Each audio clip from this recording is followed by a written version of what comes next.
Hi, this is Christine and Frank, Louise's mum and dad.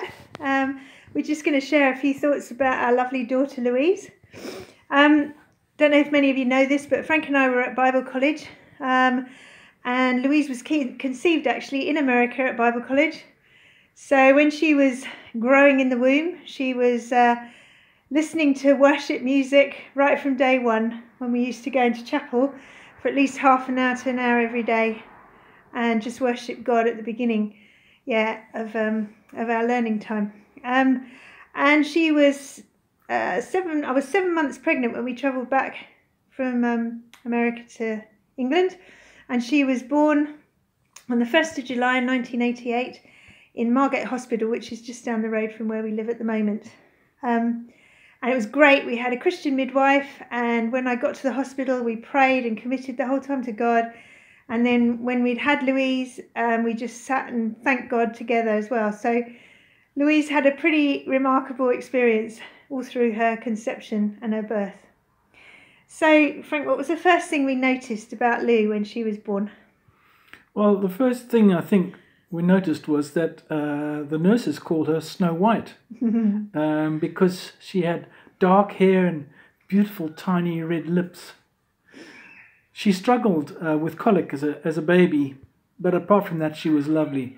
During the colic, I can remember going in and putting my hand firmly on her back while she squirmed about in the cot, so that she wouldn't wake Mum, because Mum was like up and down with her during the early days.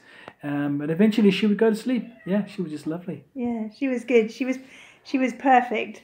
And as a child, she was really quiet and thoughtful. She pondered lots of things. She would process everything that we showed her and went through. So she was very thoughtful and considerate, even when she was tiny. And her first significant words were, funnily enough, were gull and careful. And I'll tell you why. Well, actually, she said careful, not careful. But the reason why she learnt the word gull was because we had a baby gull that used to come and tap on our window in the kitchen. And so we'd always say, "Oh, Louise, gull is here." And she learnt how to say gull really quickly.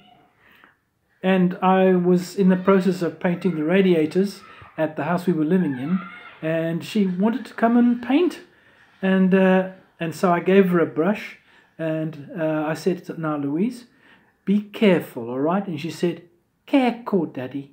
It was lovely. And she used to constantly say careful after that, every time we were doing something that needed a little bit of thought. But anyway, one of the scariest moments for me was we went to a supermarket, and it was called Summerfields, I think. And she went and hid herself behind a pile of nappies so that we couldn't see her. Now, I had wandered on and then went out the shop, and Christine was there, and I said, "I can't find Louise anywhere." And it is just like I'd gone white because I just couldn't find her. I thought she'd been taken. And we went back into the shop, and I don't know, eventually she'd crawled behind these nappies. She'd found a little hidey hole. And she came out with a big beaming smile, and it was all over. But boy, I tell you, it was a real scary moment for me. For both of us, yeah. One of the funniest moments was when she was eating her food and fell asleep, and her head flopped straight into her food. That was quite funny. She did that a couple of times. And then a panic moment was when she fell over the front door, and on the way out, she sliced her forehead open. If you look carefully, you can see the car. And another panic moment was when her cousin Brinley slammed her hand in the door. It was actually caught her finger and cut it, and you can still see the scar if you ask her. She'll show you, won't you, Louise? She'll probably be able to tell you the better story as well. Obviously, as the oldest, she did everything first, but she never did it without complaining. She was very methodical and very careful about everything she did, and she really set a good example for her sisters that came on later. And she loved colouring, she loved writing, she loved to do anything that had to be precise. And then she started piano lessons about 7 to 8 years old, and it always amazed me. She never showed any fear. When she did performances, she was always really calm, and she just went and did them really well. She was spot on. And for me, when she performed at Nexus, where she went later, and she sang there with the groups that she was with, wow! I was just stunned what she was able to perform. And what she could accomplish. Yeah, really good. Yeah, and she's always taken risks with her music as well. She's always pushed the boat out, and some of the songs she sang were just amazing. They were, ranged from right low right up to top. So she was although she's thoughtful, methodical, she also she's not afraid of taking a risk.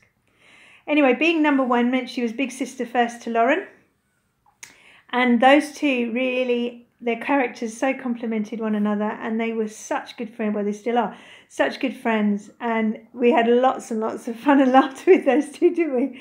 And they used to get up to all sorts of mischief together. But really, really good friends. Then came Lindsay, who was sort of trying to catch up with her big sisters, and then that was followed by Libby. And with each one, Louise naturally cared and looked after them, always providing stability in her quiet, thoughtful and caring way. We began to see that Lou had a real talent for music when she performed as a teenager in a band called Thirsty, which was made up from her youth group. And we were actually really shocked. We went to this event, which was a major public event, and suddenly saw this young lady, our daughter, on a stage, singing her heart out as a lead singer. We didn't even know she could sing, and we didn't even know she wanted to sing or that she wanted to perform. So that was quite an amazing sort of like, whoa, where did she come? Where did this all come from? Lou's grown up into an amazing and beautiful young woman with a real passion for excellence. She has a reputation for loving God wholeheartedly, and she's deeply spiritual and reflective. An reflective person is not afraid of declaring her faith and love to God. She's a prophetic and intercessory worshipper, and we love her. We love sitting under her anointing. Yeah, love being where she is and being part of what she does when she does it for God, because she always does it so well. And for those who are getting to know Lou, we would just say spend as much time as you can with her and listen to her, because she's got a lot of wisdom. She's got a lot of ability. She loves taking risks in God and pushing the boat out. She's not afraid of making herself vulnerable. One of the beautiful memories I have of her is the day after my mum died. She got up and she did her first burn, and she really, even though she had faced a lot of difficulties up there on her own for that first hour and a half, she just pressed through. She's got such a diligent spirit and such a persevering and a tenacious spirit as well. And if she becomes your friend, which I'm sure she has been already, you'll find that she'll be very loyal, she'll stick close, and she'll love you well.